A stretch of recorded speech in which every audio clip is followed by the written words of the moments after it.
आइए संविधान की प्रस्तावना को समझते हैं। प्रस्तावना होता क्या है? प्रस्तावना को उद्देशिका भी कह सकते हैं, इंग्लिश में इसे बोलते हैं प्रीएम्बल। ठीक है। प्रस्तावना किसी भी संविधान के लिए एक आमुख की भांति होता है, प्रीफेस की भांति होता है, जिसमें संविधान के लक्ष्यों, आदर्शों, उद्देश्यों और केंद्रीय विषयों का उल्लेख होता है। आपने कोई भी बुक देखा होगा तो उसमें फर्स्ट पेज में एक आमुख होता है, एक प्रीफेस होता है। उसमें उस बुक के बारे में लेखक का क्या विचार है, आगे उस बुक में क्या देखने को मिलने वाला है, क्या उद्देश्य से वो बुक बनाया गया, उसका एक समरी दिया होता है। उसी तरह आपको मैं दिखा सकता हूं, जैसे ये बुक है, इसके फर्स्ट पेज पे देखिए क्या लिखा, आमुख। जैसे इस बुक का ये आमुख है, उसी तरह संविधान का जो है आमुख प्रस्तावना है, सेम। प्रस्तावना या उद्देश्य का क्या हुआ? एक संविधान का आमुख हुआ, मतलब उसमें संविधान के क्या लक्ष्य हैं, क्या आदर्श हैं, किस उद्देश्य से बनाया गया है और किस किस विषयों का उल्लेख है, वो सब प्रस्तावना में दिया हुआ है। अब इसमें एक बात और जानना जरूरी है, ये डेट्स हैं, ये बहुत ही इंपॉर्टेंट डेट है। देखिए 13 दिसंबर 1946 को उद्देश्य प्रस्ताव प्रस्तुत किया गया था। जो संविधान सभा था उस सभा के सामने इसको प्रस्तुत किया गया था। प्रस्तुत किया था जवाहरलाल नेहरू ने। जवाहरलाल नेहरू ने उद्देश्य प्रस्ताव को कब प्रस्तुत किया? 13 दिसंबर 1946 को। और 22 जनवरी 1947 को संविधान सभा ने इसको स्वीकार कर लिया as a preamble, as a उद्देशिका। ठीक। देखिए प्रस्तावना में जो क्या क्या मूल बातें निहित है, सबसे पहला सत्ता का स्रोत। सत्ता का स्रोत क्या है? प्रस्तावना में दिया हुआ है कि सत्ता का स्रोत जनता है, मतलब जब लोक प्रभुता को बोल देंगे, लोक प्रभुता, अर्थात भारत का संविधान किस पे आधारित है? लोक प्रभुता पे, मतलब जनता का शासन है। सत्ता का स्रोत, इसका आगे डिटेल हम देखेंगे, आगे चलकर पूरी डिटेल में बात करेंगे इस पे। अभी बस एक समरी देख लेते हैं। सत्ता का स्वरूप कैसा है? संपूर्ण प्रभुत्व संपन्न, समाजवादी, पंथनिरपेक्ष, लोकतांत्रिक, गणराज्य। ये सीक्वेंस आपको याद रखना है। ये जो संपूर्ण प्रभुत्व संपन्न, समाजवादी, पंथनिरपेक्ष, लोकतांत्रिक, गणराज्य, इसी सीक्वेंस में संविधान में उल्लेखित है ये। और एग्जाम में आपको पूछा जाता है, ये एमसीक्यू में आपको मिल जाएगा, ये पूछा जाता है। इसको अच्छे से ध्यान में सीक्वेंस वाइज याद रखना है। भारत एक कैसा गणराज्य है? भारत एक संपूर्ण प्रभुत्व संपन्न, समाजवादी, पंथनिरपेक्ष, लोकतांत्रिक गणराज्य है। ये सीक्वेंस याद रखिए। अब सत्ता का उद्देश्य देखते हैं, आखिर किस उद्देश्य से ये बनाया गया है? न्याय। 3 प्रकार के न्याय हैं, सामाजिक, आर्थिक और राजनीतिक। इन तीनों न्याय को प्राप्त करने का लक्ष्य रखा गया है। न्याय, इसको डिटेल में देखेंगे आगे। सामाजिक, आर्थिक और राजनीतिक। स्वतंत्रता, 5 प्रकार की स्वतंत्रता की बात की गई है। विचार, अभिव्यक्ति, विश्वास, धर्म और उपासना। ये 5 प्रकार की स्वतंत्रता हर भारत के नागरिक को मिलनी चाहिए। समानता, प्रतिष्ठा और अवसर की समानता।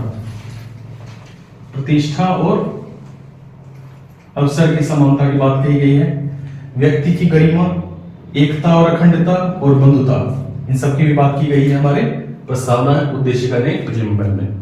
तो भारत के संविधान की ये मूल बातें हैं, प्रस्तावना की मूल बातें हैं, जो इसमें अंतर्निहित बातें हैं। ये लोक प्रभुता, संपूर्ण प्रभुत्व संपन्न, समाजवादी, पंथनिरपेक्ष, लोकतांत्रिक, गणराज्य, न्याय, स्वतंत्रता, समानता, व्यक्ति की गरिमा, एकता और अखंडता और बंधुता, इन सब के बारे में आगे भी हम डिटेल में बात करते हैं। हमारे संविधान में सत्ता का स्रोत कौन है? जनता। यानी हमारा संविधान किस पे आधारित है? लोक प्रभुता। लोक प्रभुता के सिद्धांत पर आधारित है हमारा संविधान। यानी सत्ता का असली स्रोत कौन है? जनता। हम जनता ही चुनकर अपने प्रतिनिधियों को भेजते हैं कि हमारे लिए वो शासन करें, तो हम ही इसके मेन स्रोत हैं। हमारा प्रस्तावना आप देखिए, संविधान का प्रस्तावना अगर आप देखेंगे तो उसमें शुरुआत ही होता है हम भारत के लोग से, यानी असली सत्ता के स्रोत कौन है? हम भारत के लोग। अब पूरा प्रस्तावना आप पढ़ के देखिए, आपके स्क्रीन पे फ्लैश हो रहा होगा। हम भारत के लोग भारत को संपूर्ण प्रभुत्व संपन्न समाजवादी पंथनिरपेक्ष लोकतांत्रिक गणराज्य बनाने के लिए तथा उसके समस्त नागरिकों को सामाजिक, आर्थिक और राजनीतिक न्याय, विचार, व्यक्ति, विश्वास, धर्म और उपासना की स्वतंत्रता, प्रतिष्ठा और अवसर की समानता प्राप्त करने के लिए तथा उन सब में व्यक्ति की गरिमा और राष्ट्र की एकता और अखंडता को सुनिश्चित करने वाली बंधुता बढ़ाने के लिए दृढ़ संकल्पित होकर अपने इस संविधान सभा में आज दिनांक 26 नवंबर 1949 को एतद द्वारा इस संविधान को अंगीकृत, अधिनियमित और आत्मार्पित करते हैं। एक डेट भी आपको इसमें पता चला होगा, 26 नवंबर 1949, यानी इस दिन ही हमारा संविधान स्वीकार किया गया था। ये डेट याद रखिएगा, 26 नवंबर 1949 को। लागू हुआ था 26 जनवरी 1950 को, ठीक है। लागू कब हुआ? 26 जनवरी 1950 को लागू हुआ, लेकिन इसको क्या कर लिया गया था? अंगीकृत कर लिया गया था। अब देखिए, हम भारत के लोग भारत को इस संविधान को अंगीकृत, अधिनियमित और आत्मार्पित करते हैं। अंगीकृत, अंगीकृत मतलब क्या हुआ? हम इसको क्या करते हैं? स्वीकार करते हैं। इस संविधान के प्रस्तावना को हम क्या कर रहे हैं? स्वीकार करें। अधिनियमित मतलब लागू करना, लागू करना, इसको लागू कर रहे हैं। और आत्मार्पित मतलब खुद को सौंपते हैं, इसको सौंपना, ठीक है। तो सत्ता का स्रोत कौन हो गया? हम भारत के लोग। अब देखिए, एक विद्वान है केसी वियरर, इन्होंने क्या बोला है कि भारत के संविधान में वर्णित लोक प्रभुता का जो विचार है ये एक भ्रम है। मतलब ये सहमत नहीं है कि भारत का संविधान लोक प्रभुता पर आधारित है। देखिए, इनका क्या तर्क है कि संविधान किसने बनाया? संविधान निर्माताओं ने। संविधान निर्माता कौन थे? संविधान सभा। संविधान सभा ही संविधान का निर्माता था। संविधान सभा के अध्यक्ष कौन थे? डॉक्टर राजेंद्र प्रसाद। पहले, इससे पहले एक अस्थायी अध्यक्ष नियुक्त किए गए थे, वो कौन थे? डॉक्टर सच्चिदानंद सिन्हा। तो संविधान सभा ने बनाया संविधान को, और संविधान सभा के सदस्यों का जो चुनाव हुआ था वो किस तरह से हुआ था? उसको जनता ने डायरेक्ट नहीं चुना, जैसे अभी वोट होता है, आम चुनाव होते हैं उसमें हम वोट करते हैं, उस तरह से नहीं चुना गया था। उसको चुना गया था प्रांतीय विधानमंडल के सदस्यों के द्वारा। तो जनता के, इनका कहना है कि जनता ने डायरेक्ट नहीं चुना है, प्रांतीय विधानमंडल के सदस्यों ने चुना है, तो ये लोक प्रभुता एक भ्रम है। दूसरा तर्क देते हैं कि ये वयस्क मताधिकार पर आधारित नहीं था। जो अभी क्या होता है, 18 साल से ऊपर के जो भी 18 साल या 18 साल के ऊपर के जो भी व्यक्ति हैं वो वोट डालने जाते हैं, वो वोट डालते हैं हम आम चुनाव में। लेकिन क्या था कि इसके सदस्यों का जो चुनाव हुआ था वो वयस्क मताधिकार पर आधारित नहीं था। वो किस तरह के मताधिकार पर आधारित था? वो था शिक्षा पर। मतलब पहला बात तो वो सदस्य शिक्षित होना चाहिए। दूसरा, एक निश्चित वार्षिक आय होना चाहिए, यानी क्या? धनी होना चाहिए। मतलब पैसे वाले और पढ़े लिखे लोग तो ही वो वोट डाल सकते हैं। तो उस तरह के मताधिकार पर ये आधारित था। इनका कहना यही है, जनता ने नहीं चुना था और वयस्क मताधिकार पर आधारित नहीं था, तो ये लोक प्रभुता का विचार एक भ्रम है। लेकिन क्या है, ये बात मानना एकदम गलत हो जाएगा कि भारत के संविधान में वर्णित लोक प्रभुता का विचार एक भ्रम है। ये गलत है। भारत का संविधान बिल्कुल लोक प्रभुता पर आधारित है। क्यों? क्योंकि ये जो है इनडायरेक्ट रूप से एक तरह से जनता का ही प्रतिनिधित्व कर रहे थे ना। इन्होंने ही तो संविधान बनाया जो कि जनता के ही प्रतिनिधि थे एक तरह से। और दूसरी बात, इस संविधान सभा के जो अधिकांश सदस्य थे, ये जो चुने गए थे इस तरह से, वो जब 1952 का आम चुनाव हुआ था उसमें से मैक्सिमम तो सब निर्वाचित हो ही गए थे। तो इसका मतलब है कि जनता इसको स्वीकार करती थी, अपने लीडर के रूप में जनता इसको स्वीकार कर रही थी, और ये चुनाव जो है लोक प्रभुता पर आधारित था। दूसरा है, भारत में लोकतांत्रिक व्यवस्था को अपनाया गया है। लोकतांत्रिक व्यवस्था कहाँ से ली गई है? लोकतांत्रिक व्यवस्था ली गई है आपको यूके के संविधान से। भारत में लोकतांत्रिक व्यवस्था को अपनाया गया है जो कि लोक प्रभुता पर आधारित होगी। अगर संविधान में लोक प्रभुता के सिद्धांत को स्वीकार नहीं किया जाता है तो संविधान का संचालन ही विफल हो जाएगा। तो इसका मतलब है लोक प्रभुता जो है सत्ता का स्रोत है। तीसरा, न्यायालय ने भी लोक प्रभुता और संविधान की सर्वोच्चता को स्वयं सिद्ध तथ्य माना है। इसकी व्याख्या जो है केहर सिंह बनाम भारत सरकार के मामले में सर्वोच्च न्यायालय ने की है। सर्वोच्च न्यायालय ने व्याख्या की है, न्यायालय ने की है इसकी व्याख्या। कौन सा केस चला था? केहर सिंह बनाम भारत सरकार। ये आपको याद रखना है क्योंकि ये आपको एग्जाम्स में पूछा जा सकता है। केहर सिंह बनाम भारत सरकार, लोक प्रभुता से मतलब लोक प्रभुता के मामले में इसका जिक्र होता है, तो याद रखिएगा। तो सर्वोच्च न्यायालय ने भी इसकी व्याख्या की है, तो इसका मतलब है कि भारत के संविधान में लोक प्रभुता को एक महत्व दिया गया है और संचालन के लिए इसका होना जरूरी है। अब आगे चलते हैं, सत्ता का स्वरूप देख लिए, सत्ता का स्वरूप देखते हैं। सत्ता का स्वरूप में सबसे पहला हमने वो सत्ता का स्वरूप देखा था, संपूर्ण प्रभुत्व संपन्न, समाजवादी, पंथनिरपेक्ष, लोकतंत्रात्मक, गणराज्य। सबको अलग अलग देखेंगे। पहला देखते हैं संपूर्ण प्रभुत्व संपन्न यानी सोवरन। सोवरन कंट्री कौन सा होता है? संपूर्ण प्रभुत्व संपन्न कंट्री होता क्या है आखिर? इसका तात्पर्य है एक ऐसे देश से जो अपने आंतरिक और बाह्य मामले दोनों में सर्वोच्च निर्णय लेने की शक्ति रखता हो। मतलब कोई देश जो अपने आंतरिक मामले और बाह्य मामले, फॉरेन पॉलिसी, इंटरनल पॉलिसी जो भी है, दोनों में निर्णय लेने की सर्वोच्च शक्ति रखता हो, किसी दूसरे देश पे डिपेंड ना हो। जैसे एक टेरिटरी है समोआ, वहाँ यूके का चलता है, यूके जो बोलेगा वही होगा। जैसे पोलिनेशिया में कहाँ फ्रांस का चलता है, वो जो बोलेगा वही होगा। मतलब उसको अपने बाह्य मामले, आंतरिक मामले में निर्णय लेने की सर्वोच्च शक्ति नहीं है, मतलब वो सोवरेन नहीं है, संपूर्ण प्रभुत्व संपन्न नहीं है। अब भूमंडलीकरण का संप्रभुता पर प्रभाव देखते हैं। आलोचकों का कहना है कि भूमंडलीकरण के युग में प्रस्तावना में वर्णित संप्रभुता का सिद्धांत जो है वो महत्वहीन हो गया है, उसका आदर्श जो है वो महत्वहीन हो गया है। अब उस पर विचार करते हैं आखिर सच ये इनका कहना सच है या गलत है। देखिए, आलोचक बोलते हैं कि ये जो आदर्श है संप्रभुता का, ये महत्वहीन हो गया है। अब इसका कोई यूज नहीं रहा है इस भूमंडलीकरण के युग में, जहां पे सारे देश एक दूसरे से कनेक्टेड है। क्यों? क्योंकि अभी जो है, अभी के टाइम में पर्यावरण, आतंकवाद, मानवाधिकार, ये सब ऐसे मुद्दे बनकर आए हैं बाहर, जो कि एक पूरे विश्व के रूप को एक साथ निर्णय लेने पे विवश कर दिया है। यानी पर्यावरण, आतंकवाद, मानवाधिकार, इन सब पे कोई भी देश अपना अलग हट के एक अपना कुछ नहीं बना सकता, वो पूरे विश्व हित में होना चाहिए।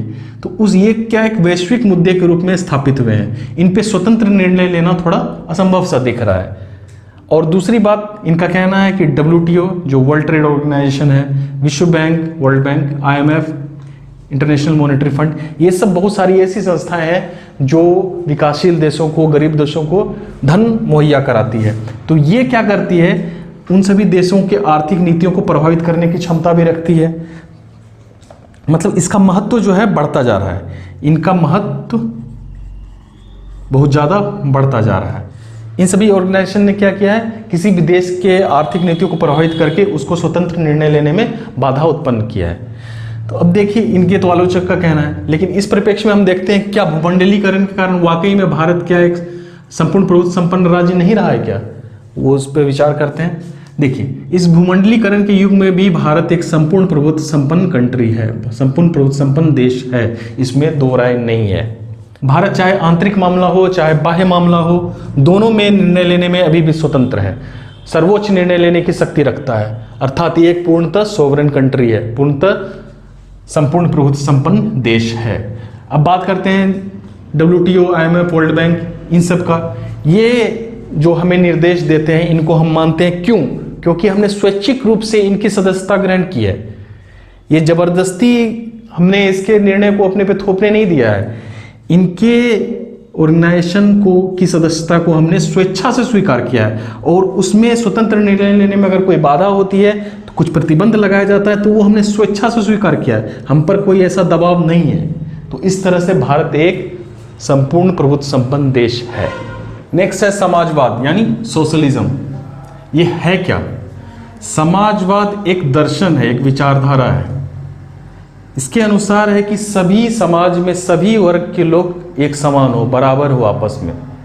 इसका अर्थ है कि उत्पादन के साधनों का समाजीकरण, मतलब समाज में सभी वर्ग के लोगों को उत्पादन के साधन पर बराबर का हक मिले, समानता मिले, बराबर दर्जा मिले। शोषण विहीनता, मतलब कोई भी वर्ग एक दूसरे वर्ग का शोषण ना कर पाए।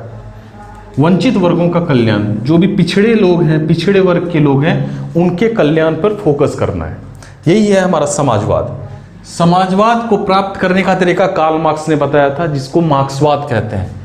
कार्ल मार्क्स के अनुसार क्या था कि क्रांति का, हिंसा का और वर्ग संघर्ष का सहारा लेना है, उसके माध्यम से हमें मार्क्सवाद यानी समाजवाद को स्थापित करना है। सर्वहारा वर्ग की तानाशाही इसमें प्रमुख है। कार्ल मार्क्स के अनुसार एक सर्वहारा वर्ग है जो कि गरीब मजदूर किसान लोग आते हैं, उसमें एक आता है बुर्जुआ वर्ग जिसमें संभ्रांत परिवार के लोग, बड़े कुल के लोग आते हैं। तो उनका कहना था कि देखो, तुम्हारे पास मजदूरों, किसानों, मजदूरों, तुम्हारे पास खोने के लिए कुछ नहीं है और पाने के लिए पूरा संसार पड़ा हुआ है, इसलिए उठो, क्रांति करो, हिंसा करो, संघर्ष करो और संसाधन के, उत्पादन के साधनों पर अपना कब्जा कर लो, अपना अधिकार छीन लो।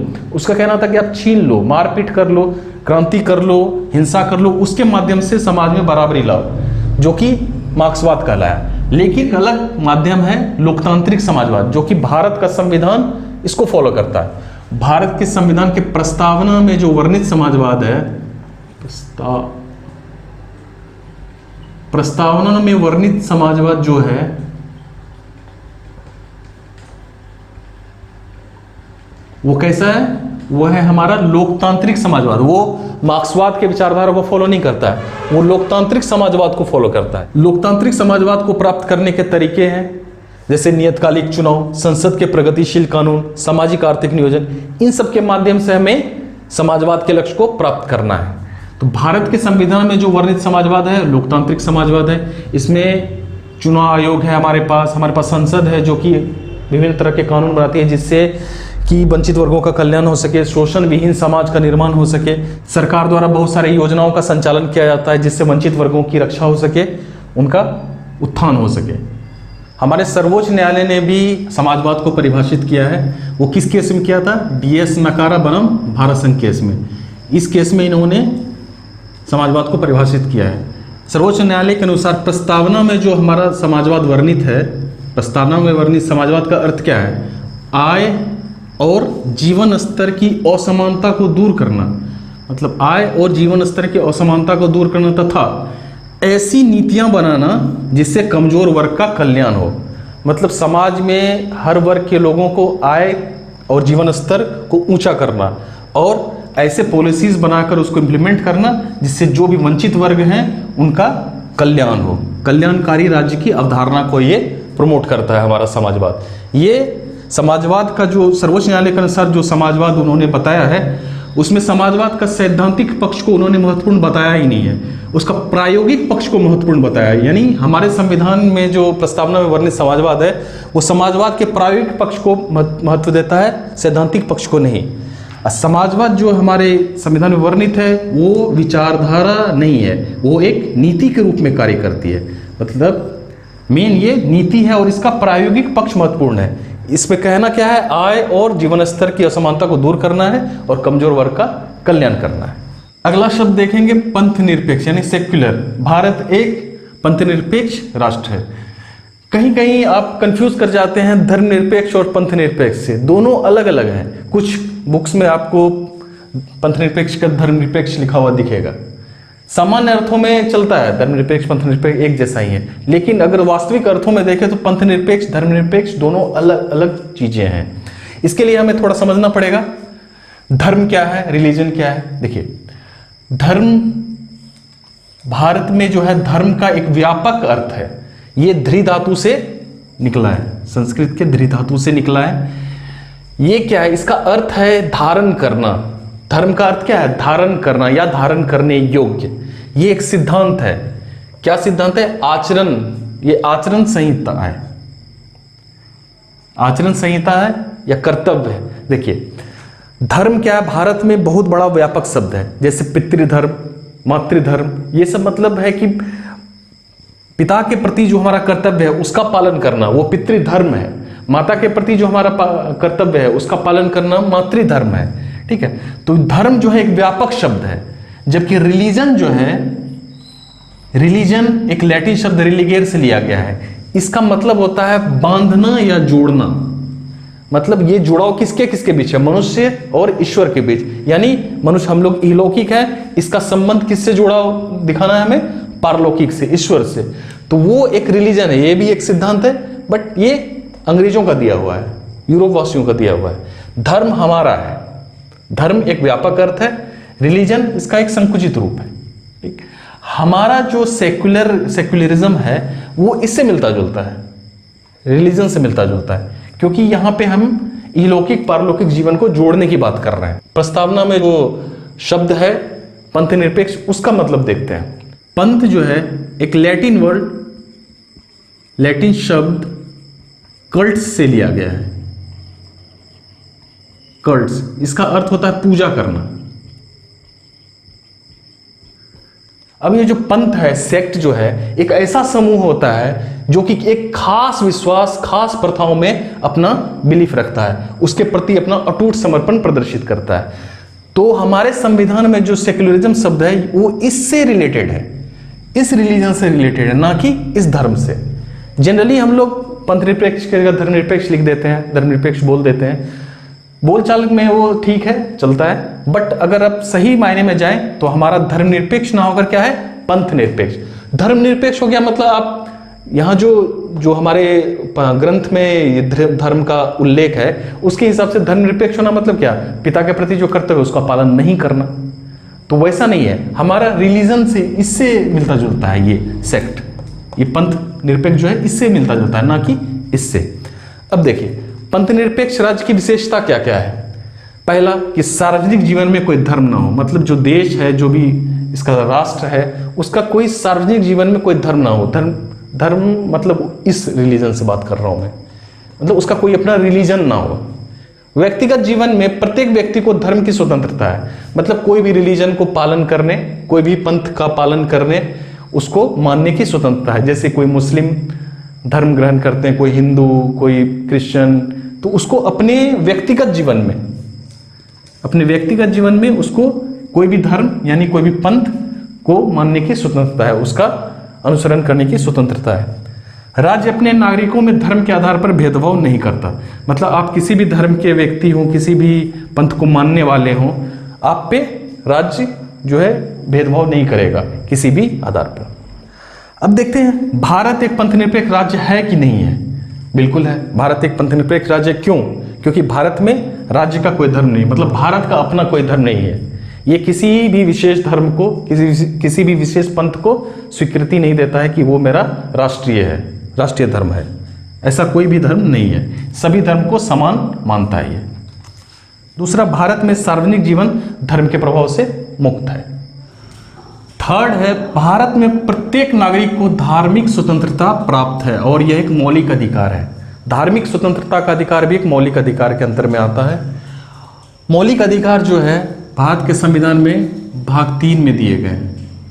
भाग 3 में मौलिक अधिकार का वर्णन है, और स्वतंत्रता, धार्मिक स्वतंत्रता का अधिकार आपको अनुच्छेद 25 से 28 के बीच में आपको इसका वर्णन मिलेगा। ये हम आगे चल के विस्तृत रूप से पढ़ेंगे, मौलिक अधिकार जब कवर करेंगे तो पूरा देखेंगे इसको। आगे का है, भारत में धर्म का भेदभाव किए बिना सभी नागरिकों को समान माना गया, समानता का अधिकार। यह भी मौलिक अधिकार के अंतर्गत आता है, यह भी हम इस टॉपिक में जब आगे बढ़ेंगे तो पढ़ेंगे इसको। प्रस्तावना में भी भारत को एक पंथ निरपेक्ष राज्य घोषित किया है। प्रस्तावना में भी भारत को पंथ निरपेक्ष राज्य घोषित किया गया है। जैसा कि हम सब जानते हैं, भारत एक लोकतांत्रिक देश है। हमारे संविधान के प्रस्तावना में भी सत्ता का स्वरूप कैसा बताया गया है? लोकतांत्रिक। भारत एक संपूर्ण प्रभुत्व संपन्न समाजवादी पंथ निरपेक्ष लोकतांत्रिक गणराज्य यानी लोकतंत्र से बना है। लोकतंत्र यानी डेमोक्रेसी, इसको प्रजातंत्र भी कहा जाता है। लोकतंत्र का सबसे अच्छा डेफिनेशन दिया है अब्राहम लिंकन ने। उन्होंने कहा है कि लोकतंत्र क्या है? लोकतंत्र जनता का शासन है, जनता के द्वारा शासन है, जनता के लिए शासन है। यानी लोकतंत्र जनता का, जनता के द्वारा, जनता के लिए शासन है। अब जनता का शासन मतलब क्या है कि संप्रभुता जो है वो जनता में निहित है, यानी लोक प्रभुता है। यहाँ पर जनता के द्वारा शासन मतलब जनता के प्रतिनिधि शासन करेंगे। हमारा आबादी 1 अरब 40 करोड़ है, सब मिलके तो शासन नहीं कर सकते हैं, तो क्या होता है? जनता अपने बीच में से एक प्रतिनिधि चुनकर भेजती है, वो उसके लिए शासन करते हैं। इसके लिए क्या क्या व्यवस्था की गई है? नियतकालिक चुनाव होते हैं टाइम टू टाइम, जैसे 5 साल पे आम चुनाव होते हैं, उससे हम एमपी चुनते हैं, केंद्रीय स्तर पर एमपी चुनते हैं, राज्य स्तर पर एमएलए चुनते हैं, यानी member of parliament, member of legislative assembly. तो ये हमारे प्रतिनिधि होते हैं, ये हमारे लिए शासन करते हैं हम पर। प्रतियोगितापूर्ण दल व्यवस्था है, अब पार्टी बना सकते हैं, जैसे अभी सबसे बड़ी पार्टी बीजेपी उभर कर आई है, बहुत दिनों से है भी, बीजेपी ही सबसे बड़ी पार्टी है, कांग्रेस, इस तरह से बहुत सारी पार्टीज़ है जो इलेक्शन लड़ती है। वयस्क मताधिकार, यानी 18 वर्ष से या 18 से ज़्यादा उम्र के जो भी लोग हैं वो वोट कर सकते हैं। बहुमत का शासन, अब इलेक्शंस होते हैं, उसमें जो ज़्यादा सीट लाती है वो शासन करती है, मतलब जनता का आदेश उनके साथ होता है। जो हार जाती है उन मतलब है कि जनता ने उसे नकार दिया है, तो जनता पर वही शासन करेगा जिसको जनता ने आदेश दिया है, तो वो ही हुआ जनता के द्वारा शासन। अब जनता के लिए शासन, मतलब शासन किसके लिए हो रहा है? जनता द्वारा ही किया जा रहा है, लेकिन किसके लिए? जनता के लिए, हमारे लिए, जनता के लिए शासन, मतलब जनहित में। कोई भी ऐसा काम नहीं होगा जो जनता के विरुद्ध जाएगा, वो जनहित में होना चाहिए। इसका लक्ष्य क्या है? समावेशी विकास, मतलब सर्वांगीण विकास, हर क्षेत्र का विकास होना चाहिए, सबके लिए समानता का भाव होना चाहिए, सबको न्याय मिलना चाहिए, कल्याणकारी राज्य की अवधारणा से इंस्पायर्ड होना चाहिए। तो लोकतंत्र क्या है? जनता का, जनता के द्वारा और जनता के लिए शासन है। अब भारत में जो लोकतांत्रिक व्यवस्था अपनाई गई वो कैसी है? भारत में संसदीय लोकतंत्र है, संसदीय लोकतंत्र है। भारत और ब्रिटेन इसमें संसदीय लोकतंत्र है, और यूएसए में जैसे अध्यक्षात्मक लोकतंत्र है। तो आगे देखते हैं संसदीय लोकतंत्र क्या है। अब संसदीय लोकतंत्र और अध्यक्षात्मक लोकतंत्र में थोड़ा अंतर देखते हैं, क्या डिफरेंसेस हैं इसमें। संसदीय लोकतंत्र जो कि भारत का है और ब्रिटेन का है, इसमें देखते हैं विधायिका और कार्यपालिका में समन्वय होता है। विधायिका क्या होता है? जो कानून बनाता है। कार्यपालिका क्या होता है? जो कानून को लागू करता है। तो ये दोनों में समन्वय होता है, क्योंकि जनरली ये दोनों एक ही होते हैं। संसद में जो कानून बनाता है, संसद में वही कार्यपालिका भी होता है, तो इन दोनों में समन्वय होता है। अब अध्यक्षात्मक में देखते हैं, जो कि यूएसए में है, इसमें मेन राष्ट्रपति का शासन है। ये राष्ट्रपति इसमें सबसे हेड होता है, ठीक है, राष्ट्रपति हेड होता है। तो इसमें क्या है? जैसे विधायिका और कार्यपालिका में समन्वय होता है, इसमें क्या होता है? शक्ति का कंप्लीट पृथक्करण है, पूर्णतः पृथक्करण है शक्ति का। इसमें विधायिका जो कानून बनाता है, कार्यपालिका जो कानून लागू करता है, न्यायपालिका जो न्याय दिलाता है, ये तीनों अलग अलग है, ये तीनों अलग अलग है। इसमें विधायिका को क्या बोलते हैं? कांग्रेस बोलते हैं। यहाँ वाले कांग्रेस से बिल्कुल डिफरेंट है। यहाँ कांग्रेस एक पार्टी है जिसका राहुल गांधी हेड है, सोनिया गांधी। कांग्रेस यहाँ पे एक पार्टी है, बट यहाँ पे कांग्रेस विधायिका को बोला जाता है। तो वो कांग्रेस, ये राहुल गांधी वाला कांग्रेस, और इससे कंफ्यूज नहीं होना है, ठीक है। दूसरा, नाम मात्र की कार्यपालिका और वास्तविक कार्यपालिका में अंतर होता है। भारत में क्या है? एक नाम मात्र की कार्यपालिका है जो राष्ट्रपति है। यूएसए, ब्रिटेन में सम्राट होते हैं। कुछ दिन पहले तक वो थी महारानी एलिजाबेथ द्वितीय, जो जिसका कि निधन हो गया। तो उसी तरह भारत में राष्ट्रपति होता है नाम मात्र का, इसको रबर स्टैंप बोलते हैं। जनरली बोलचाल की भाषा में बोल देते हैं कि राष्ट्रपति रबर स्टैंप है, बट ऐसा नहीं है, इसकी शक्तियां हैं। वास्तविक रूप से जो प्रधान बोला जाता है ना, वो है प्रधानमंत्री। वास्तविक हेड जो होता है, एक्चुअल हेड जो होता है संसदीय लोकतंत्र में, वो प्रधानमंत्री है। और यहाँ पे नाम मात्र की कार्यपालिका, वास्तविक कार्यपालिका ऐसा कुछ नहीं है, जो भी है वो राष्ट्रपति ही है। राष्ट्रपति ही सर्वोसर्वा है यहाँ, ठीक है।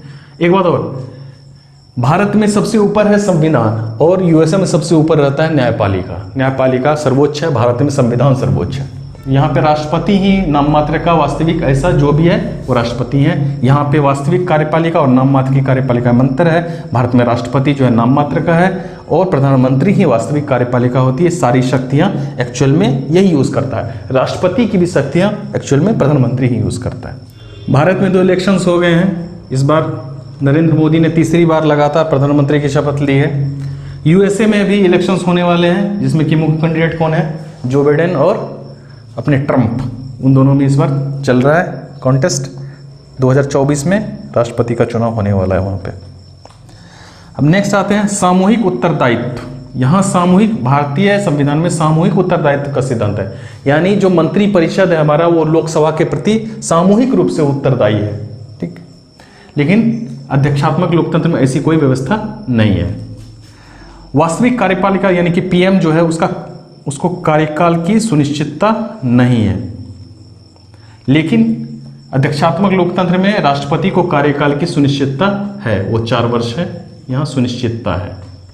अब देखिए, संसदीय लोकतंत्र की अपनी विशेषता है, इसके अपने अवगुण है, इसके अपने दोष हैं, इसके भी कुछ गुण हैं, इसके भी कुछ दोष हैं, दोनों अपने अपनी जगह सही है। भारत जो जिस तरह भारत की जनसंख्या है, जो इसका डेमोग्राफिक स्ट्रक्चर है, उस हिसाब से भारत में संसदीय लोकतंत्र एकदम परफेक्ट है। इसको कई बार विवाद उठा है कि भारत को जो है अध्यक्षात्मक लोकतंत्र अपना लेना चाहिए, लेकिन सही माने में देखें तो अध्यक्षात्मक लोकतंत्र भारत के लिए भी परफेक्ट नहीं रहेगा, लेकिन यूएसए के लिए ये वाला फॉर्मेट उसके लिए सही है, तो वहाँ पे अध्यक्षात्मक लोकतंत्र अपनाया गया, वो उसके लिए सही है। हमारे लिए संसदीय लोकतंत्र सही है। अब जो इसके गुण देखते हैं अगर, तो गुण देखिए तो विधायिका और कार्यपालिका में समन्वय होता है, यानी दोनों में टकराहट उत्पन्न नहीं होगा। दोनों में टकराहट उत्पन्न नहीं होगा तो मतलब क्या है, दोनों एक दूसरे से समन्वय रखेंगे,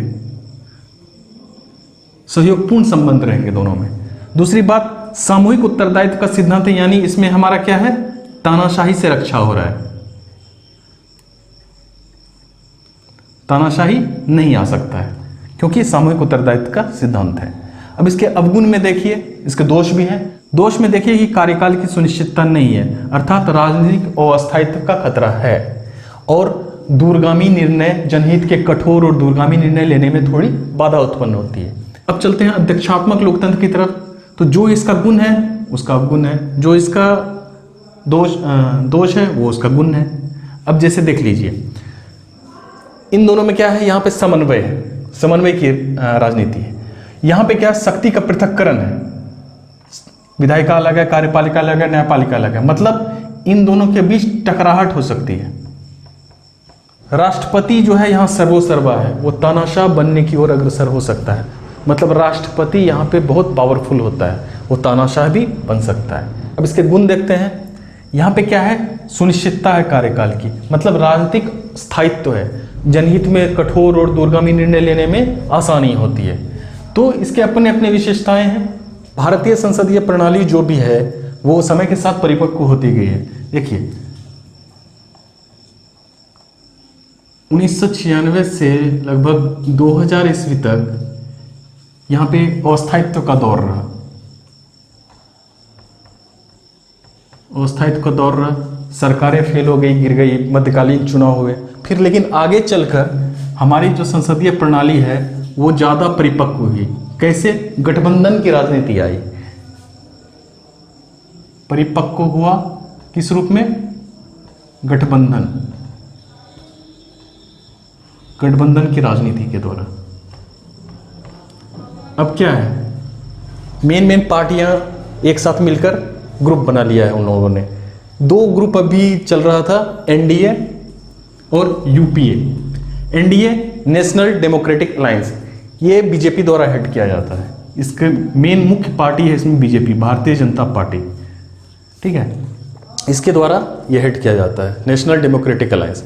और दूसरा था यूपीए, यूनाइटेड प्रोग्रेसिव अलायंस, राजमाता सोनिया गांधी के द्वारा हेड किया जाता था ये वाला पहले। अब क्या हुआ, अब एनडीए तो एनडीए ही है, वही है। इन लोगों ने कुछ नए जोकर और इंट्रोड्यूस हुए, इसमें सारे जोकरों ने मिलकर इसका नाम इंडिया रख लिया। बाद में इस पर विवाद भी हुआ कि इंडिया नाम क्यों रखा गया, ये थोड़ा कंफ्यूजन पैदा करता है। इसको बोल सकते हैं INDI alliance, Indian national developmental inclusive alliance. तो इंडी अलायंस बोलिए इसको, ये ज़्यादा सही लगता है देख सुनने में, इंडिया से कंफ्यूज नहीं होता है।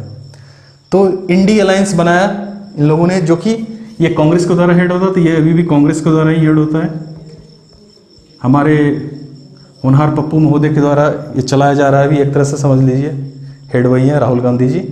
अभी जो आम चुनाव हुए थे एनडीए और इंडी अलायंस के बीच ही मेन टक्कर था, उसी में हुआ, तो ये तो हार गई, 99 सीट लाया, लगातार तीसरी बार हार गई है।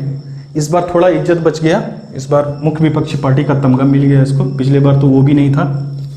तो इस तरह क्या हुआ कि हमारा संसदीय लोकतंत्र प्रणाली जो है वो गठबंधन की राजनीति के द्वारा अभी स्थायित्व बरकरार रखा हुआ है। पार्टियां अभी फेल नहीं हो रही है। जो भी पार्टी सरकार बनाती है वो अचानक ही बीच में लड़खड़ा कर नहीं गिर पाती है। वो अभी स्थायित्व उन्होंने प्रदान किया है, पूरा कार्यकाल फिनिश कर दिया है। प्रधानमंत्री नरेंद्र मोदी ने अभी 2 कार्यकाल फिनिश किया, तीसरा चालू है, ये भी फिनिश होगा। तो इस तरह हम देखते हैं कि हमारा संसदीय लोकतांत्रिक प्रणाली ने अपने स्थायित्व को प्राप्त कर लिया है। तो हमें अध्यक्षात्मक लोकतंत्र की कोई जरूरत नहीं है, ये हमारे लिए परफेक्ट है। अब आगे चलते हैं, गणराज्य यानी रिपब्लिक, ये क्या होता है? सिंपल भाषा में समझिए कि वंशानुगत नहीं होता है। बाप राजा है तो बेटा राजा बन जाएगा, वो नहीं, वही तो नहीं हो रहा है ना बेचारे के पास, हमारे पप्पू महोदय के साथ अभी होते राजा, ये भी वंशानुगत नहीं होता है। गणराज्य मतलब एक ऐसा देश जहां का राजा का प्रमुख जनता के द्वारा चुना जाए, चाहे प्रत्यक्ष रूप से हो चाहे अप्रत्यक्ष रूप से हो।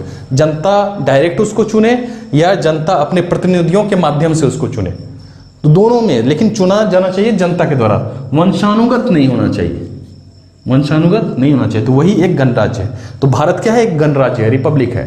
तो भारत कैसा देश है? भारत एक संपूर्ण प्रभुत्व संपन्न, समाजवादी, पंथनिरपेक्ष, लोकतांत्रिक और गणराज्य है। इस सीक्वेंस में इसको याद रखना है।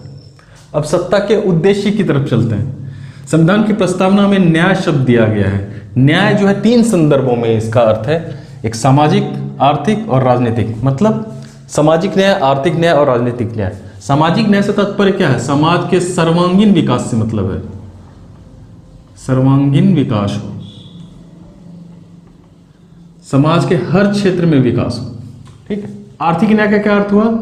देश की अर्थव्यवस्था जो है हर वर्ग के हित में हो, देश की अर्थव्यवस्था हर वर्ग के हित में हो।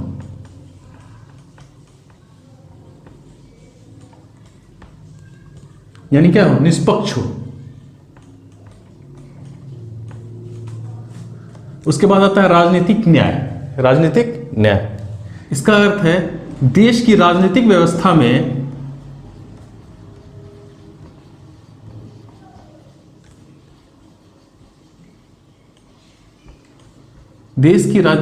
में हर व्यक्ति को भाग लेने का अधिकार है, हर व्यक्ति को निष्पक्ष रूप से भाग लेने का अधिकार है।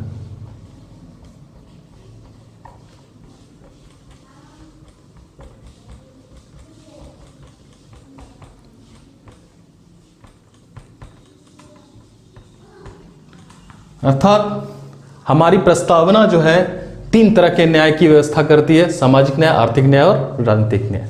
अब आगे चलते हैं, स्वतंत्रता। प्रस्तावना में वर्णित स्वतंत्रता हमें 5 प्रकार की स्वतंत्रता देने का वादा करती है। विचार, अभिव्यक्ति, विश्वास, धर्म और उपासना। ये याद रखिएगा, आपको एग्जाम में ये मिलेगा क्वेश्चन। 4 ऑप्शन में इसमें से कोई 4 होगा, एक नहीं होगा, उसमें से आपको पूछ देगा इनमें से कौन सा स्वतंत्रता भारत के प्रस्तावना में उल्लेखित नहीं है। तो आपको ये याद रखना है, विचार, अभिव्यक्ति, विश्वास, धर्म और उपासना। अब देखिए एक्चुअली विचार है क्या, अभिव्यक्ति क्या है क्या, इस सबको अलग अलग देखते हैं। पहला है विचार। विचार मतलब क्या? चिंतन, थॉट। एक मानसिक प्रक्रिया है, आपके दिमाग में जो चिंतन हो रहा है वही आपका विचार है। अब है अभिव्यक्ति, मतलब एक्सप्रेस करना उसको, जो चिंतन आपके दिमाग में है, जो विचार आपके दिमाग में है उसको एक्सप्रेस कर रहे हैं, उसका प्रकटीकरण, प्रकट रूप है, प्रकटीकरण, उसको एक्सप्रेस कर रहे हैं, वही आपका क्या है? अभिव्यक्ति। अपने विचार को प्रकट कर देना अभिव्यक्ति है। ये 3 तरह से किया जा सकता है, मौखिक, लिखित, हाव भाव, ये सब प्रक्रिया है उसका प्रकटीकरण। सिंपल एक एग्जांपल देता हूँ, जैसे लड़का लोग देखता है किसी लड़की को, सुंदर सी लड़की देखी, तुरंत दिमाग में प्रोसेस चलने लगता है, अपनी माँ के लिए बहू ले ही आता हूँ, वही आपका क्या है? विचार है। अब क्या करें? गए, प्रकटीकरण भी तो करना है, बहू कैसे बनाओगे? तो सबसे पहले गए, मौखिक रूप से बोल दिया आई लव यू, या तो लव लेटर लिख के दिए, कबूतर से भिजवाए, आजकल तो व्हाट्सएप का ज़माना है, वो हो गया। लिखित रूप से हाव भाव, ये वाला आजकल जो चल रहा है निब्बा निब्बी का, वो एक्सप्रेस कर दी। अब लड़की के दिमाग में भी चलेगा थॉट, क्या करूं? अच्छा लगा तो ठीक है, वापस I love you too, I love you too लिख के दे दिया, यस बना दिया दिल। अगर नहीं तो बेटा गाली सुनोगे, कुत्ता कमीना, मौखिक रूप से, लिखित रूप से FIR होगा, हाँ वह मुंह दुस देगी, चिढ़ा देगी, हो गया, समझ रहे। तो ये हुई मजाक की बात। तो क्या हुआ, विचार आपका मानसिक प्रक्रिया है, अभिव्यक्ति क्या है आपका एक्सप्रेशन है, वो लिखित रूप से या मौखिक रूप से या हाव भाव के द्वारा। अब है विश्वास। विश्वास मतलब बिलीफ, किसी चीज में आपका दिल जिस चीज को मानता है वो क्या है, बिलीफ है आपका। किसी भी विचारधारा को मानना, किसी भी विचारधारा को मानना, जैसे है गांधीवादी। अब कोई अहिंसा को फॉलो करता है, एक थप्पड़ इधर दिया तो दूसरा गाल भी दे दिया, तो क्या है, गांधीवादी। धरना दे दिए, अहिंसा को फॉलो करते हैं, किसी भी चीज़ पर अनशन पे बैठे, सत्याग्रह कर रहे हैं, तो क्या है, गांधीवादी प्रोसेस को फॉलो कर रहे हैं। गांधी जी ने जो अपने विचार दिए, अपना प्रक्रिया बताया है किसी भी चीज़ का विरोध प्रकट करने का या समर्थन देने का, उनके थॉट प्रोसेस को फॉलो कर रहे हैं, वो क्या है, गांधीवादी। अब एक था मार्क्सवादी। मार्क्सवादी क्या है, उनका कहना है कि लूट लो भैया, जो चीज़ है अमीरों से लूट के अपने में बांट लो। ये इंडिया फॉलो नहीं करता है। एक्चुअली जितने भी समाजवादी हैं, जितने भी माओवादी हैं, वो इसी विचारधारा को फॉलो करते हैं। नेक्स्ट है धर्म। यहाँ पे धर्म रिलीजन, वो वाला धर्म नहीं, धर्म यहाँ रिलीजन से बात कर रहे हैं। किसी रिलीजन को स्वीकार करना, जैसे कोई हिंदू है, कोई जैन है, कोई बौद्ध है, कोई मुस्लिम है, किसी भी रिलीजन को स्वीकार किया, वो धर्म है, इसकी स्वतंत्रता दी गई है हमें। आप पे कोई प्रेशर नहीं है कि आप फलाना ही धर्म को स्वीकार करो, आपको जो मर्जी है, आपको जिसमें विश्वास है उस धर्म को आप स्वीकार कर सकते हो। अब है उपासना। ये क्या है, धर्म का सैद्धांतिक रूप है, सैद्धांतिक रूप है, ठीक है। ये क्या, उपासना क्या है, धर्म का प्रायोगिक रूप है। मतलब हम हिंदू हैं तो हम पूजा कर रहे हैं, तो क्या है, हम हिंदू धर्म को फॉलो कर रहे हैं और उसका उपासना कर रहे हैं, तो क्या कर रहे हैं, पूजा कर रहे हैं। अब कोई मुस्लिम धर्म को फॉलो कर रहा है तो वो क्या कर रहा है, नमाज पढ़ रहा है, तो वो क्या कर रहा है, उस धर्म का प्रायोगिक तरीका, व्यवहारिक रूप है उसका। आगे देखते हैं समानता। हमारे संविधान की प्रस्तावना में दो तरह की समानता की बात कही गई है, एक प्रतिष्ठा की समानता, एक अवसर की समानता। प्रतिष्ठा की समानता यानी इक्वलिटी ऑफ स्टेटस। यहां कहा गया कि मानव होने के नाते हम सभी समान हैं, मानव होने के नाते, ना कि धर्म, जाति या धन इसके आधार पर, इसके आधार पर नहीं। हम मानव हैं इसलिए समान हैं, पैसा, पावर, धर्म ये सब के वजह से नहीं है, मानव है तो समान है। प्रतिष्ठा और अवसर की समानता। अवसर क्या है, हर व्यक्ति को विकास करने के लिए, अपने जीवन में विकसित होने के लिए एक समान अवसर मिलेगा, किसी के साथ भेदभाव नहीं किया जाएगा। ये हो गया समानता। आगे है बंधुता। बंधुता मतलब क्या, भाईचारा, एक दूसरे से मिलजुल कर रहे। व्यक्ति की गरिमा। प्रत्येक व्यक्ति को मानवीय गरिमा पूर्ण जीवन देना उद्देश्य है। कैसा, मानवीय गरिमा से पूर्ण। ये नहीं कि किसी के तन पे कपड़ा नहीं है, किसी को खाना नहीं मिल रहा है, ऐसा नहीं। सभी व्यक्ति को एक गरिमापूर्ण जीवन जीने देने के लिए हर तरह का सहायता करने का उद्देश्य किया गया है इसमें। नेक्स्ट है एकता और अखंडता। एकता और अखंडता। एकता क्या है, यूनिटी। अखंडता इंटीग्रिटी। ठीक है। एकता क्या है, एक मनोवैज्ञानिक अवधारणा है। हम सब आपस में एक होकर रहे हैं, संगठित होकर रहे हैं, वो हुआ एकता। ये क्या है, मनोवैज्ञानिक अवधारणा है। नागरिकों के बीच एक होने की भावना है, सब संगठित होकर रहे, वो एकता है। अखंडता क्या है, एक भौगोलिक अवधारणा है। मतलब भारत का कोई भी क्षेत्र, कोई भी टुकड़ा इससे अलग नहीं किया जा सकता। जैसे पाकिस्तान लोग क्या मांग रहा है, कश्मीर हमें दे दो, कश्मीर हमें दे दो। औकात तो है नहीं, आटा दाल अभी खाने का पावर है नहीं, कश्मीर मांगते हैं। तो कश्मीर क्या है, भारत का अभिन्न अंग है और हमेशा रहेगा। अब उधर पंजाब में देख लीजिए, खालिस्तान मांग रहे हैं अलग से, एक हमें नया देश चाहिए।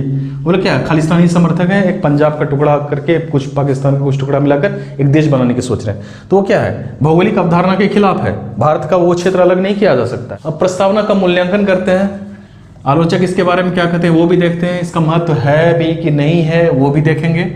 ठीक है, सबसे पहले आलोचक इसके बारे में क्या कहते हैं, प्रस्तावना के बारे में, वो देखते हैं। आलोचकों का कहना है कि भारत की प्रस्तावना जो है एक दंत विहीन व्याघ्र की भांति है, मतलब टूथलेस टाइगर की भांति है तो बाघ लेकिन दांत ही नहीं है, मतलब खूंखार है ही नहीं। तो इनका ये कहना है, क्यों कहना है? क्योंकि प्रस्तावना जो है अपरिवर्तनीय है, नॉन एनफोर्सेबल है। मतलब अगर इसमें निहित किसी बातों का उल्लंघन कर दिया जाए किसी के द्वारा, तो उसको हम न्यायालय के माध्यम से भी लागू नहीं करा सकते। मतलब उल्लंघन किया जाए तो भी कुछ कार्यवाही नहीं होगा, इसलिए इसको जो है नॉन इन्फोर्सेबल है, इसलिए इसको बोला जाता है कि दंतविहीन व्याघ्र की भांति है। बट ऐसा नहीं है। संविधान की प्रस्तावना के जो प्रावधान हैं, जो भी संकल्पनाएं हैं, वो आगे मौलिक अधिकार और भी बहुत सारे प्रावधानों के माध्यम से क्या है, परिवर्तनीय है। तो ऐसा बोल नहीं सकते, बट आलोचकों का यही मानना है कि ये दंतविहीन व्याघ्र की भांति है। दूसरा ये है कि संविधान की प्रस्तावना में मौलिकता का अभाव है। क्यों ऐसा बोला जाता है? क्योंकि जो प्रस्तावना की भाषा है, प्रस्तावना की जो संकल्पना है, कॉन्सेप्ट है, वो लिया गया है आपका यूएसए से, यूनाइटेड स्टेट्स ऑफ अमेरिका से। और प्रस्तावना की जो भाषा है, प्रस्तावना की जो भाषा है वो ली गई है ऑस्ट्रेलिया से।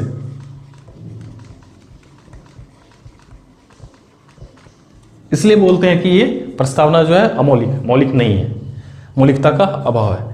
तीसरा उनका तर्क है कि प्रस्तावना में वर्णित अनेक संकल्पनाएं, बहुत सारे कॉन्सेप्ट हैं, उनका अर्थ अस्पष्ट है, मतलब स्पष्ट नहीं है। अब प्रस्तावना का महत्व देख लेते हैं। प्रस्तावना देश की राजनीतिक जन्मपत्री है, ये कहा है के.एम. मुंशी ने, कन्हैयालाल मानिकलाल मुंशी ने, क्योंकि भविष्य के भारत की रूपरेखा प्रस्तुत करती है प्रस्तावना। भविष्य में कैसा भारत होगा, ये हमारे संविधान निर्माताओं की जो सोच थी उसको प्रस्तुत करती है। दूसरा, प्रस्तावना संविधान की कुंजी है, एक गाइड है, यानी जहां भी संविधान में अस्पष्टता होती है उसको दूर करने के लिए हमें प्रस्तावना का सहारा लेना पड़ता है। संविधान का जो व्याख्या करना होता है उसमें भी इससे सहायता मिलती है, तो ये क्या है, कुंजी है। तीसरा है, प्रस्तावना संविधान की आत्मा है, ऐसा कहा था पंडित ठाकुरदास भार्गव ने, मतलब सोल है हमारे संविधान का। इसको अगर कुछ करेंगे तो हमारे संविधान में भी प्रभाव पड़ेगा। प्रस्तावना सरकार के मूल्यांकन का आधार प्रस्तुत करता है। प्रस्तावना में स्वतंत्रता आंदोलन के आदर्श समाहित हैं। जो हमारे संविधान निर्माता थे वो मूलतः स्वतंत्रता आंदोलन में हिस्सा लिया था उन लोगों ने। उन लोगों का क्या थॉट था, क्या उन लोगों के फ्यूचर, भविष्य का जो भारत किस तरह होना चाहिए, वो एक आदर्श जो प्रस्तावना में डाला गया है। तो हमारा प्रस्तावना जो है वो काफ़ी महत्व रखता है संविधान के लिए। अब मुद्दा ये है कि इस प्रस्तावना जो है उसमें संशोधन हो सकता है या नहीं हो सकता है, इसको संविधान का एक अंग माना जाएगा या नहीं माना जाएगा। देखिए, इसमें दो मत थे कि पहला कि संविधान का अंग है इसलिए इसमें संशोधन हो सकता है, दूसरा कि यह संविधान का अंग नहीं है इसलिए संशोधन से परे है। एक बात और, संविधान संशोधन जो है अनुच्छेद 368 में वर्णित है, ये एग्जाम्स में कई बार पूछा गया, इसको याद रखना है। देखिए, तो इस मत को मानने वाले ये जो मानते थे कि संविधान का अंग नहीं है, मतलब ये संशोधन ये नहीं है, उनका कहना ये है कि प्रस्तावना जो है संविधान निर्माताओं के विचारों को समझने का एक माध्यम है। अगर इसमें संशोधन कर दिया गया तो ये समझना थोड़ा मुश्किल हो जाएगा कि संविधान निर्माता आखिर भविष्य का भारत कैसा चाहते थे, उनका क्या उद्देश्य था, उनका क्या लक्ष्य रहा था।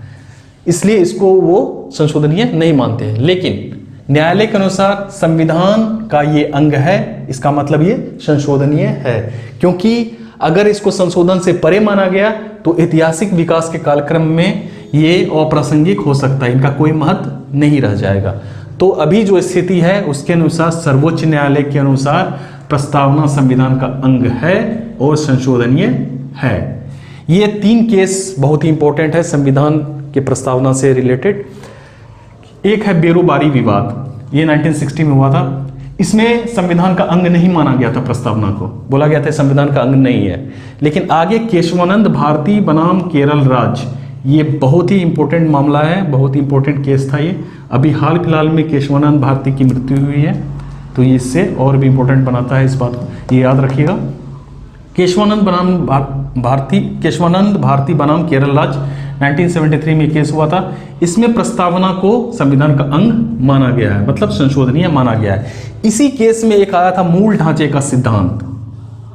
मूल ढांचे का सिद्धांत मतलब कि संविधान के प्रस्तावना में कुछ वर्ड ऐसे हैं जैसे कि समाजवाद हो गया, लोकतंत्र हो गया, ये सब वो न्यायालय डिसाइड करती है कौन मूल ढांचा है, तो उन सब में आप संशोधन नहीं कर सकते हैं। ये मूल ढांचा का सिद्धांत किस में आया? तो केशवानंद भारती बनाम केरल राज्य में। ये बहुत ही इंपॉर्टेंट है, VVI, वेरी वेरी इंपॉर्टेंट। इसमें आया, तो इसका मतलब क्या है? इसमें आ गया कि संशोधनीय है। फिर आगे चल के मिनर्वा मिल्स बनाम भारत संघ का मामला आया, इस वाद में भी इसको अंग माना गया है। तो अभी का स्टेटस ये है कि प्रस्तावना जो है संविधान का अंग है और वो संशोधनीय है, ये अब नहीं रहा। देखिए, अब तक प्रस्तावना को सिर्फ एक बार संशोधित किया गया था। ये क्वेश्चन बहुत बार रिपीट हुआ है, इसको आप रट लीजिए, वेरी वेरी इंपॉर्टेंट। अब तक प्रस्तावना में केवल एक बार संशोधन किया गया है, और कब? तो 42वां संविधान संशोधन 1976 में। 42वां संविधान संशोधन, ये याद रखना है। प्रस्तावना में 3 नए शब्द जोड़े गए। कौन कौन से शब्द जोड़े गए? एक तो ये याद रखना है, और कौन से शब्द जोड़े गए ये याद रखना है। समाजवादी, पंथनिरपेक्ष और अखंडता, ये 3 शब्द जोड़े गए हैं और 42वां संविधान संशोधन में जोड़े गए थे। उम्मीद है आपको ये वीडियो पसंद आया होगा। आगे और भी अच्छे ऑसम वीडियो के लिए हमें फॉलो करते रहें, देखते रहें बुक बूस्टर।